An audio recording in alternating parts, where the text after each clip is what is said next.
পালং শাক দিয়ে সবজি বানিয়ে তো অনেকেই খেয়েছো। আজকে আমি দেখাবো পালং শাকের ইউনিক এক রেসিপি। পালং শাক দিয়ে আলু দিয়ে কিভাবে কাটলেট করা হয়, চলো আজকে তোমাদের সঙ্গে আমি সেই রেসিপিটাই শেয়ার করি। রেসিপিটা দেখে তোমাদের যদি ভালো লাগে তাহলে একটা লাইক আর চ্যানেলটিকে সাবস্ক্রাইব করে আমাদের পাশে থেকো। চলো আজকে ভিডিও শুরু করা যাক। আজকে এই রেসিপিটা বানানোর জন্য আমি এখানে নিয়ে নিয়েছি এক গাঁটি পালং শাক। পালং শাকটাকে ভালো করে ধুয়ে নিয়ে ওটাকে আমরা কুচি কুচি করে কেটে নেব। তারপরে একটা ফ্রাই প্যানের মধ্যে সামান্য পরিমাণে তেল আমরা দিয়ে দেবো। তেলটা একটু গরম হয়ে গেলে ওর মধ্যে দেবো কুচনো আদা, কুচনো রসুন আর গোটা চারেক কুচনো কাঁচা লঙ্কা। সবগুলোকে একটু নেড়ে ছুড়ে নিয়ে ওর মধ্যে দেবো পালং শাকগুলোকে। পালং শাকটা দিয়ে দেওয়ার পরে মোটামুটি 7 থেকে 8 মিনিট মতো মিডিয়াম ফ্লেমে নেড়ে চুড়ে নিতে হবে। যখন দেখবে পালং শাক একদম শুকিয়ে গেছে, মানে পালং শাকের মধ্যে যে জল থাকে সেটা একদম শুকিয়ে গেছে, তখন ভেবে নেবেন আমাদের পালং শাক রেডি হয়ে গেছে। তারপরে যে জিনিসটা করতে হবে, একটা পাত্রে মিডিয়াম সাইজের 3 থেকে 4টে সিদ্ধ আলু নিয়ে ভালো করে গ্রেট করে নিতে হবে গ্রেটারের সাহায্যে। আর ওর মধ্যে দিতে হবে 100 গ্রাম মতো পনির, সেটাকে আমরা গ্রেট করে দেবো। তারপরে যে জিনিসটা করতে হবে, একটা মিক্সিং জার নিয়ে তার মধ্যে দিয়ে দিতে হবে আমাদের আগে থেকে রেডি করে রাখা পালং শাকটাকে।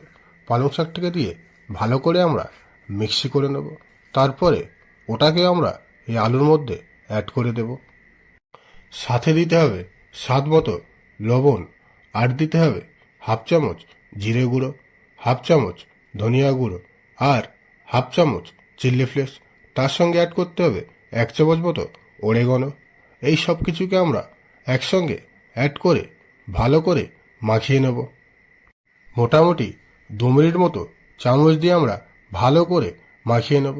তারপরে এর মধ্যে আমরা অ্যাড করব কিছুটা পরিমাণে ব্রেড ক্রাম্বস। মোটামুটি 200 গ্রাম মতো ব্রেড ক্রাম্বস আমরা এর মধ্যে অ্যাড করে দেব।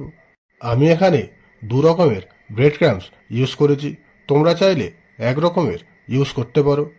ব্রেড ক্রাম্বসটা অ্যাড করে দেওয়ার পরে এটাকে আবারও ভালো করে মিক্সড করে নিতে হবে।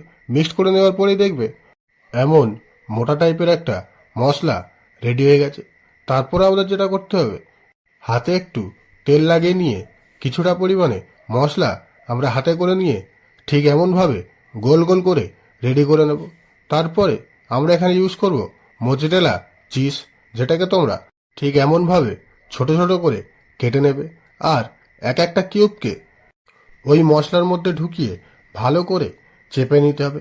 ঠিক এইভাবে দেখো আমি যেমনভাবে করছি ঠিক সেইভাবে তোমরাও এই মশলাগুলোকে একটা করে কাটলেটের শেপ দিয়ে দেবে। ঠিক এইভাবে সবকটা কাটলেট ঠিক একইভাবে শেপ দিয়ে নেওয়ার পরে আমাদের যে জিনিসটা করতে হবে, একটা পাত্রে 100 গ্রাম মতো ময়দা আর 100 গ্রাম মতো কর্নফ্লাওয়ার দিয়ে নেব। আর ওর মধ্যে দিতে হবে সামান্য পরিমাণে লবণ আর সামান্য পরিমাণে চিলি ফ্লেক্স। এগুলোকে আমরা দিয়ে ভালো করে মিক্স করে নেব। তারপরে পরিমাণ মতো জল দিয়ে এটাকে আমরা মোটা টাইপের একটা বেটার বানিয়ে নেব। ঠিক এইভাবে দেখো আমি যেভাবে করছি তোমরাও ঠিক সেইভাবেই রেডি করে নেবে। বেটারটা রেডি করে নেওয়ার পরে আমাদের আর একটা পাত্রে মোটামুটি 250 থেকে 300 গ্রাম মতো ব্রেড ক্রাম্বস ঢেলে নিতে হবে। আর এবারে যে জিনিসটা করতে হবে, একটা করে কাটলেট নিয়ে আমরা ওই বেটারের মধ্যে ডিপ করে নেব আর ভালো করে ব্রেড ক্রাম্বসের মধ্যে মাখিয়ে নেব। ঠিক এইভাবে দেখো এইভাবে মাখিয়ে নেওয়ার পরে রেডি হয়ে যাবে আমাদের কাটলেটের মেন প্রসেস। সবগুলো কাটলেটকে ঠিক একইভাবে আমরা রেডি করে নেব। তারপরে আমাদের যে জিনিসটা করতে হবে, এই কাটলেটগুলোকে ভাজার জন্য রেডি করতে হবে। তার জন্য একটা কড়াতে আমরা 2 লিটার মতো তেল আগে থেকেই গরম করতে বসিয়ে দিয়েছিলাম। তেলটা মোটামুটি গরম হয়ে যাওয়ার পরে এই কাটলেটগুলোকে তেলের মধ্যে ছেড়ে দিতে হবে। ছেড়ে দেওয়ার পরে মোটামুটি 4 থেকে 5 মিনিট মিডিয়াম ফ্লেমে ভালো করে উল্টে পাল্টে ভেজে নিলেই দেখবে সুন্দর একটা গোল্ডেন কালার চলে এসেছে।